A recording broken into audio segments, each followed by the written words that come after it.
Assalamualaikum warahmatullahi wabarakatuh. Selamat pagi semua teman-teman subscriber di seluruh Nusantara. Jadi kembali lagi di channel kami, Bintoro Channel.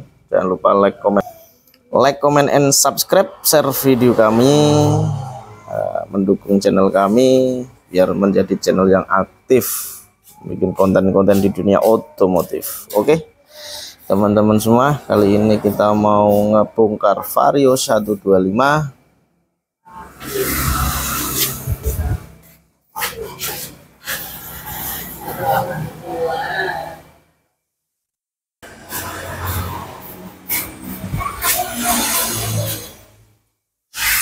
Vario 125 tahunnya tahun 2018 sampai sekarang berarti kurang lebih 5 tahun berjalan ya. 18, 19, 20, 21, 22, 23, 5 tahun berjalan. Nah, 5 tahun berjalan, kilometernya kita lihat. Wah, ketoroy. Kilometernya bisa dilihat 64.349. Motor 5 tahun ya, jadi 60 berapa tadi, 64.349. jadi motor 5 tahun 6 tahunnya berarti nanti 2024 bulan 3 itu 0328. Oke, tahun 64.349 dibagi berapa, 12, 1 dibagi 5 ya, dibagi 5 tahun.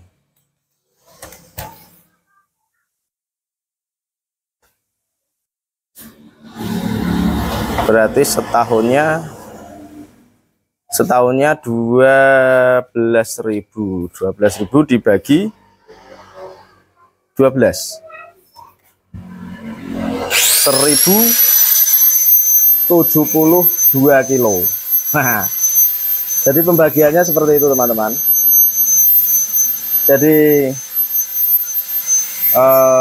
kalkulasi motor kalau 5 tahun kurang lebih pemakaian segitu ya, motor berarti dipakai normal, artinya hari-hari dipakai gitu. Jadi 5 tahun sudah 64.000 sekian tadi ya. Nah, seperti itu kita bagi, jadi ketemunya per bulan 1072 kilo. Artinya apa? Dalam 1 bulan motor tersebut menempuh jarak kurang lebih 1072 kilo.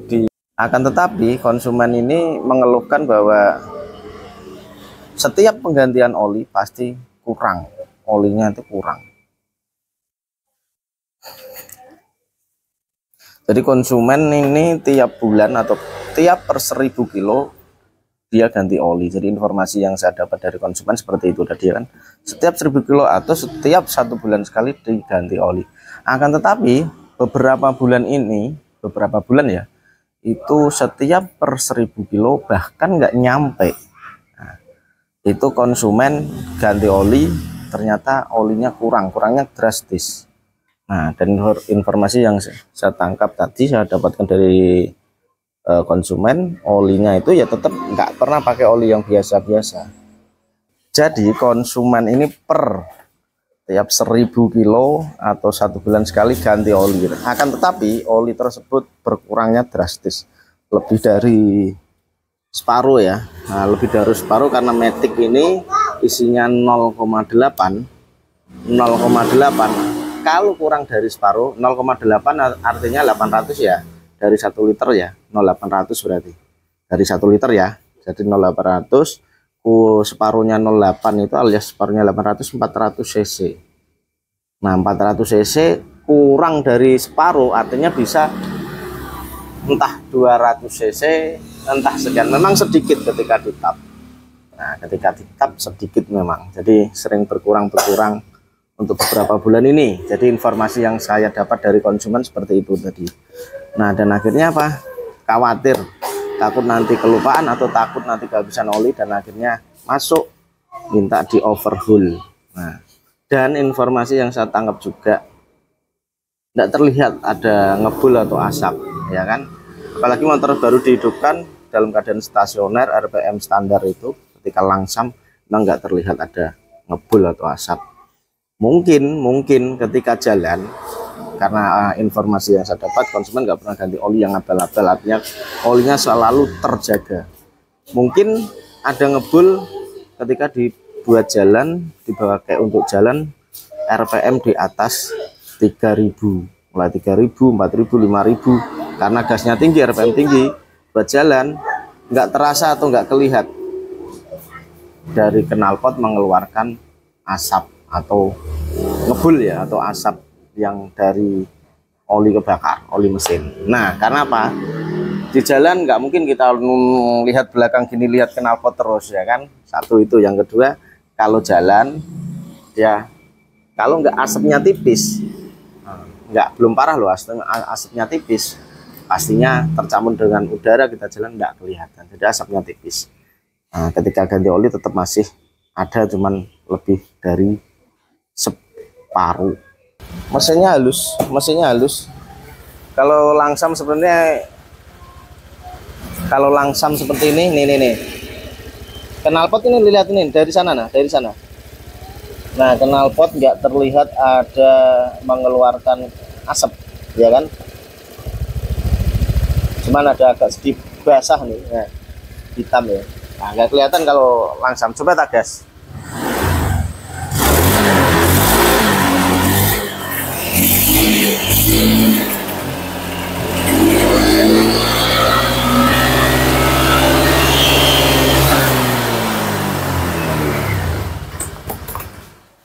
Ya toh? Apa? Nggak kelihatan, tipis dia, ada asap tipis memang. Paling kurang lebih tadi RPM mulai dari angka 3000, 4000, 5000, naik 6000, kelihatan ada asap tipis. Makanya nggak kelihatan kita jalan di jalan raya, ya kan, jalan nggak kelihatan, kena udara tuh nggak kelihatan. Nah, makanya per bulan itu per 1000 kilo dia ganti oli pasti mau habis olinya. Oke, kita bongkar. Jadi motor ini sudah berjalan 5 tahun. 6 tahunnya bulan 3 sih. Ini 0328. Jadi minta overhaul perawatan untuk mesin. Biasa matic. Oke.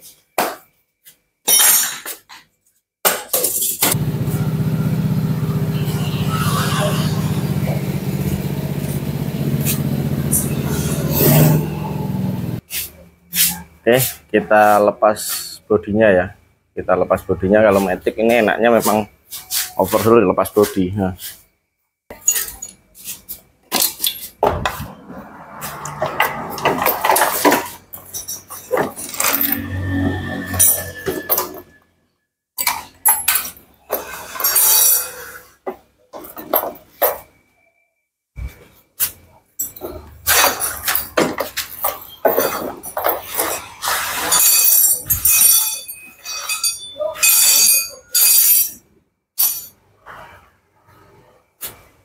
Sono, orangnya remake kah?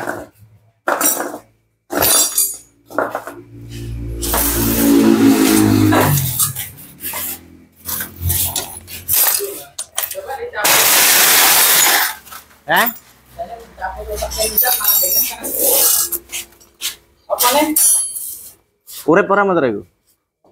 Urip. Coba tak tap dulu ya, olinya kita tap. Ini belum ada 1 bulan penggantian oli, tanggal 8 bulan 11. Ini tanggal berapa? 28 22. Oke, bulan 11. Informasi dari customer. Nah, dan olinya seperti ini, guling ke titik, wish. Tapi masih lumayan banyak karena belum ada 1000 kilo.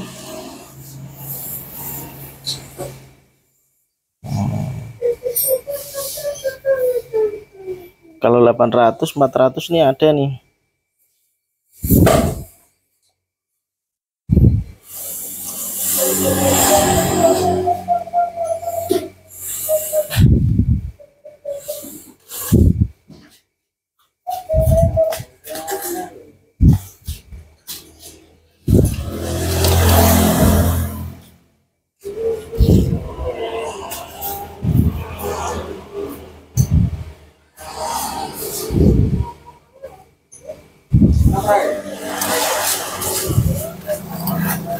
Oke, olinya. Oh, olinya masih lumayan.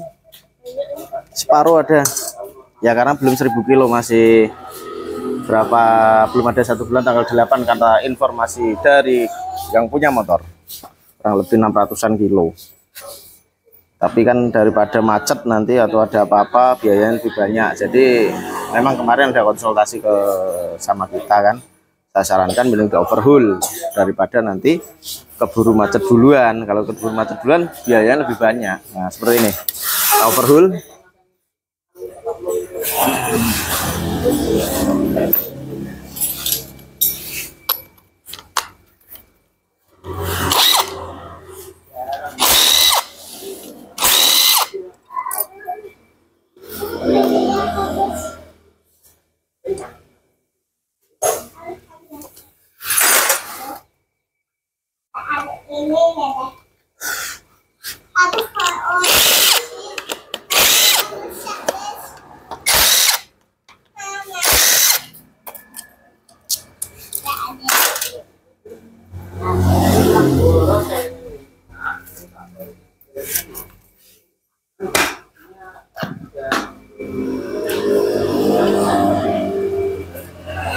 Kotor, hitam. Kita buka businya, ya kan? Businya pakai kunci socket.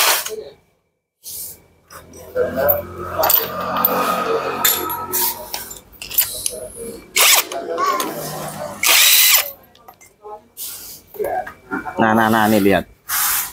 Nah, memang ada asap ya. Bentar. Kelihatan?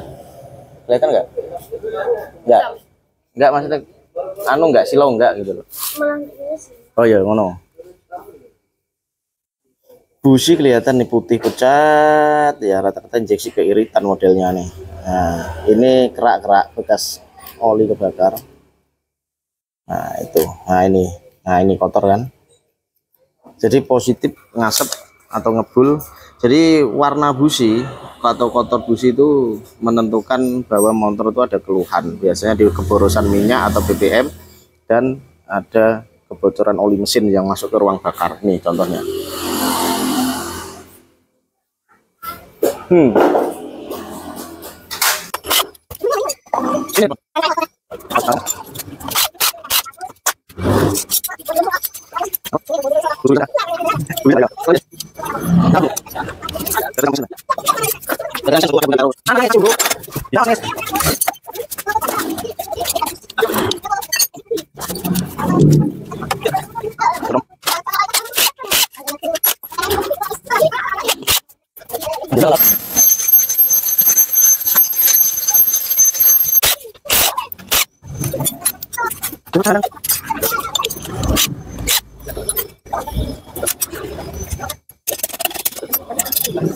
Topnya kelihatan kotor banget kan. Topnya kelihatan kotor, keraknya, keraknya banyak adalah. Terus sama permukaan sehernya nih. Nah nih.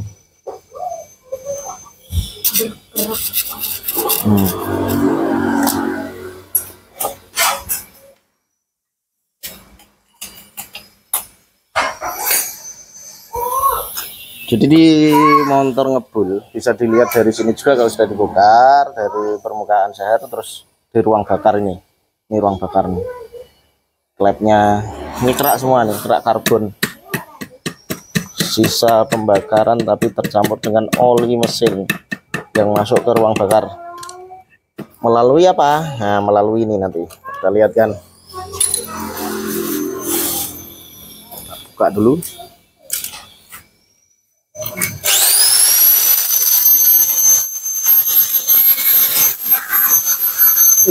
Air.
Liner aman, ini liner.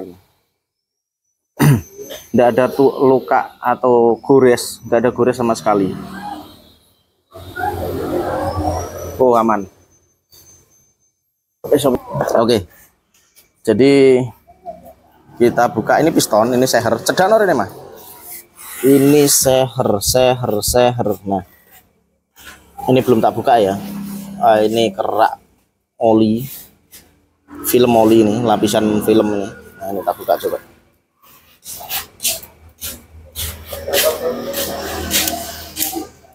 Oke teman-teman, jadi ring kompresi 1, ring kompresi 2. Jadi ring kompresi 1 biasanya aus ya. Aus sudah tipis. Nah, aus itu kemakan aus jadi terkikis ya. Nah, itu biasanya aus. Ring kompresi 2 ini kita buka.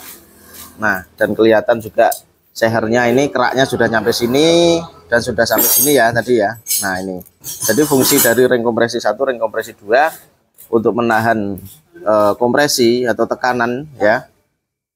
Ya kan, kompresi tekanan yang di ruang bakar. Satu itu, yang kedua menahan panas juga, menahan kompresi panas yang ada di ruang bakar juga. Terus yang berikutnya dia untuk menyapu untuk menyapu oli yang di dinding sendiri, dikembalikan lagi. Jadi dia dari TMB ke TMA jalan gini ya, seret. Nah, ring kompresi 1, 2 itu sama ring ini pengatur, ring cacing pengatur oli ya.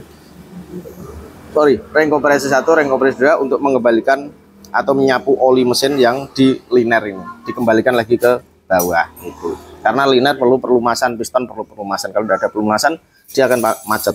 Oke, caranya ini saya pastikan linernya masih normal sama sekali, tidak ada gores, ngantong pun nggak kelihatan loh, masih bagus. Nah, kita ukur, kita ambil ring kompresi 1, ring kompresi 2 ya kan.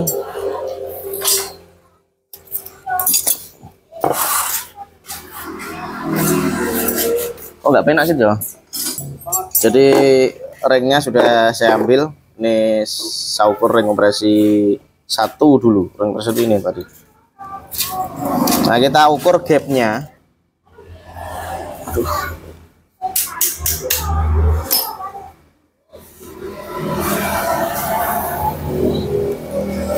Saya buka ring cacingnya.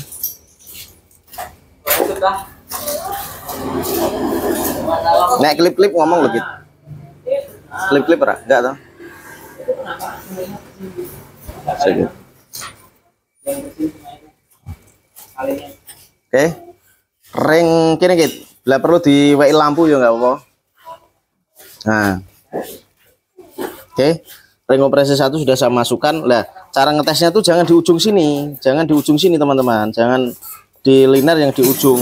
Kalau bisa di tengah, mulai dari tengah sampai ke atas. Kenapa? Karena gini, piston itu nggak mungkin seher atau piston nggak mungkin muncul seperti ini.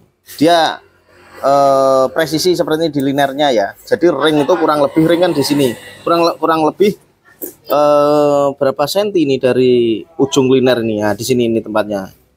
Nah, kalau bisa memang di tengah ngukurnya, cara ngukur jangan di ujung sini. Kalau di ujung ini nggak ketemu, ini nggak kena ring nih sini. Nah, kita masukkan pistonnya juga untuk apa? Mengetahui presisinya ring. Nah, kita tenggelamkan seperti ini, kita dorong. Pasti ring ini presisi lurus. Jangan dimasukkan ke sama tangan. Kalau tangan nggak bisa presisi. Nah, kita lihat gapnya. Gapnya masih bagus. Bisa dilihat. Ini gapnya di mana tadi? Nggak kelihatan malah. Ini gapnya nih. Nah, ini gapnya loh masih bagus kelihatan. Nah, kelihatan aja gapnya. Ya, kelihatan nggak? Nah, ketok toh. Ini tak ukur pakai fuller. Saya pastikan nggak perlu di kolter. Ini 0, piro gitu. Fullernya rusak ini piye iki? Ki 15. 0,10 ta iki. Ini 0,20 langsung ke 20, 25, 30 ya. Terus langsung ke 40. 40, 50. Oke, kita ambil sampai 50. Ini 0,20. 20 ya.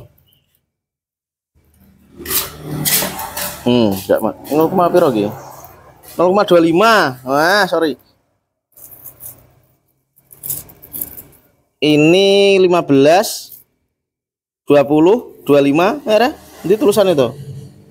40, sorry, 40, 35, 40, 35, 30, 25, 25, oke. Ini 20, Git. Nah, ini 20. Ini 20, fuller 20. Tulisannya agak sedikit hilang tapi kelihatan sih. 20, tak masukkan, 20 masuk. Nah, aduh. Sorry, 20 masuk itu, tuh. Tak luruskan lagi ya, straight. Pakai tangan nggak apa-apa, yang penting nggak geser yang lain. Ini fuller 20. Masuk dia, ya kan? Nah, 20. Tapi agak sedikit cepan, tapi longgar deh, longgar dikit. 20 agak longgar dikit. Nah, terus 30.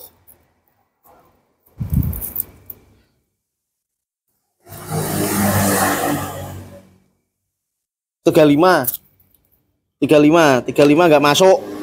35 nah. Nah, 35 geser ya, ringnya geser. Artinya ini ring gapnya 30. Nah, sedangkan toleransinya ring untuk Honda, untuk ring shaker ya, terus Honda, toleransinya itu sampai 0,30 masih berani, 0,35, 0,40 kadang-kadang masih berani kok. Menatas asap tipis memang. Terus ring kompresi 2 kita ukur. Nah, bersihkan dulu permukaannya yang di sini, bersihkan dulu, baru kita masukkan. Ingat, masukkannya jangan di ujung. Nah, yang nggak kena ring, harus didorong pakai piston. Pakai shakernya ya, dorong gini, masuk ke tengah, shred. Tidak perlu, misalkan kita lihat dengan kasat mata kan. Nah, ini ring kompresi 2. Kita dorong lagi, shred, melihat apa gapnya, celahnya. Nah, antara yang di bawah sini sama yang di ujung sama nggak celahnya? Kalau beda berarti ngantongnya parah. Seperti itu, nggak bisa dimasukkan, kita ngukur dimasukkan pakai tangan, nggak bakal bisa ketemu presisi. Nah, shred nih, kita taruh di tengah. Oke, kita masukkan fullernya.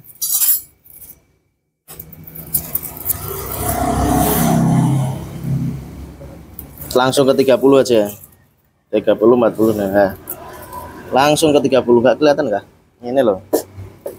30 longgar. Nah, longgar kan? 30.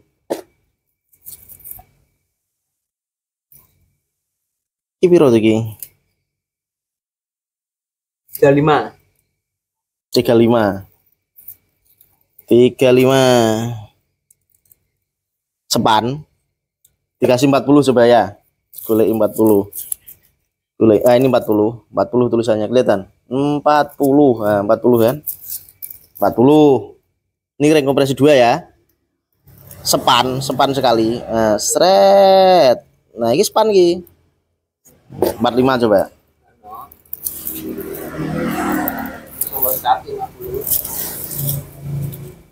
Kata siapa nggak ada. Nah, 45. Masuknya berat. Kita tarik pasti geser ringnya. Nah, geser toh. Artinya ring ini sekitar 4,2 atau berapa. Masih berani sebenarnya. Cuman ya tetap ada ngasap tipis tadi kan. Nah, jadi toleransinya ini sampai segitu. Jadi 0,3 masih berani. Yang minta ganti itu sebenarnya ya di atas 0,4 sih. 0,4 0,4, 0,5 apalagi 0,6 pasti. 0,5 ngasapnya parah kok. Nah, ini nanti kalau kita ganti yang standar, gapnya pasti akan rapat. Karena apa? Ini belum kekikis. Yang kekikis ini yang aus. Ya kan gini kan, kekikis nanti dia begar ya biasanya. Nah, celahnya pasti akan lebar. Jadi kita lihat, kita ukur sebelum penggantian kan, kita ukur dulu sini kan, kita lihat secara kasat mata dulu, kita cuci nanti. Oh, linernya bagus. Ini motor soalnya masih standar, baru pertama kali bongkar. Jadi sayang kalau kita kolter. Nah, karena asapnya masih tipis, nggak kelihatan. RPM 3000, 4000, 5000 baru kelihatan tadi. Cuma tipis sekali di kamera nggak kelihatan. Cuman olinya sering kurang-kurang. Nah, di situ. Jadi kita nanti ini nggak di oversize, ganti piston atau ring atau seher ring ganti piston standar sama ringnya ya. Terus ruang bakar nanti kita bersihkan semuanya, intake, exhaust kita skur dan kita cek ini karena ngasap selain di ring Selain di ring piston sama pistonnya sama liner, ngasap itu bisa ditemukan di sini juga.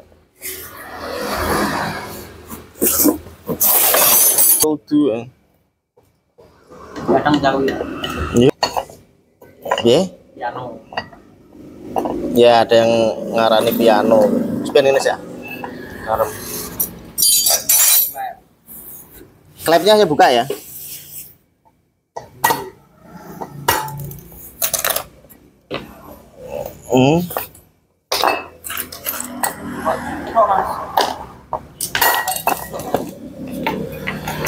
Klepnya saya buka ya kan, pernya kelihatan ya. Terus kita cek bos klepnya. Nah, goyangnya lumayan loh. Untuk jenis Matic Honda yang sering terjadi, ya kan, kadang-kadang bingung. Nih, jadi pertanyaan besar nih.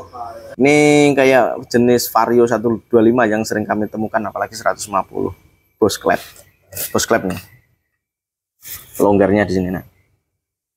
Longgarnya lumayan.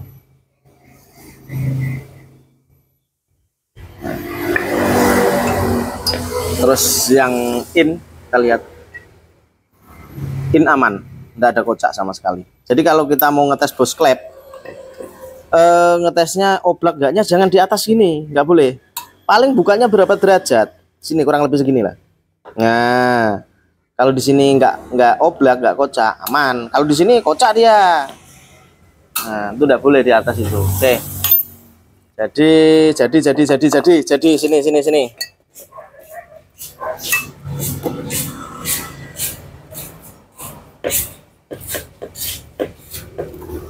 Apa boleh?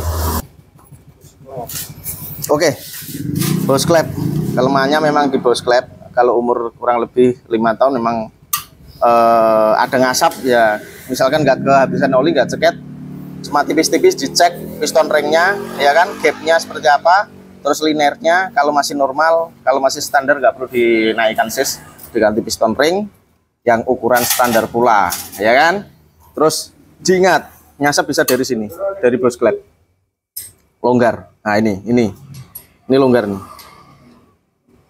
Nah ya kan, ini segini loh. Nah apalagi kalau segini dia kelihatan kan, tak goyang dia. Nah kenapa di sini bisa ngasap? Ini ada seal klep. Nah ini seal klepnya sampai keras. Nah, dia ada longgar, cuma longgar ada toleransi. Kalau longgarnya banyak, bisa jadi bos klepnya yang cepat atau bos klepnya aus. Kalau ini bisa jadi ini klepnya yang aus. Ini nanti ganti bos klep dan klep sembuh. Artinya, tapi dilihat dari tingkat kelonggarannya. Kalau kelonggarannya parah, memang ganti bos klep. Kalau nggak parah, cuma sedikit ganti klepnya aja dia sembuh biasanya. Nah, jadi kebocoran oli atau ngasap bisa dari bos klep. Dan klepnya longgar di bosing klepnya ya, di in atau X. Nah ini di sini ada oli, makanya ini di sini ada seal klep. Dia ditahan seal klep. Kalau terjadi longgar, dia goyang seperti ini. Jadi klep naik turun ya. Misalkan cara ilustrasikan seperti ini, ya kan? Naik turun gini ya, buka tutup.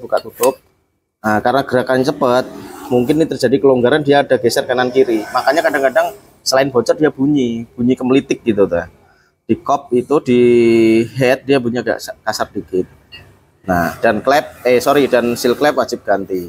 Nah, di situ pokoknya dicek secara detail bos klep, seal klepnya, karena ini bisa menjadi selain dia bunyi kemelitik atau ngelitik, dia bisa mengakibatkan ngasap putih, bocoran oli di dalam ruang bakar. Karena gini, klep naik turun buka tutup, ya kan, saking cepatnya putarannya, RPM-nya, dia membawa sisa oli masuk ke sini ruang bakar. Nah, masuknya ke sini, kehisap dia ketika ketika piston dari TMA ke TMD dia kehisap. Sama juga yang klep in. Nah, saya ilustrasikan seperti ini ya. Gerak gini, seret, ada sedikit oli masuk di sini, dia kehisap. Apalagi intake nih, hisap lari ke ruang bakar, bisa mengakibatkan kebocoran oli dan ngasap putih juga. Ya, faktornya ngasap putih di situ. Oke ya, bisa dipahami sampai seperti ini ya.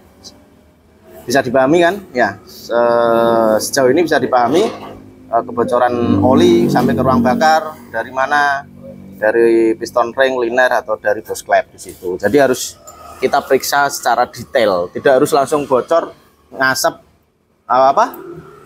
ngasap putih langsung di oversize ya. Kalau kelihatan pistonnya atau sehernya kelihatan rusak, linernya atau ceket bahkan itu kelihatan. Kalau tipis kita harus cek secara detail seperti itu, biar konsumen nanti enak, konsumen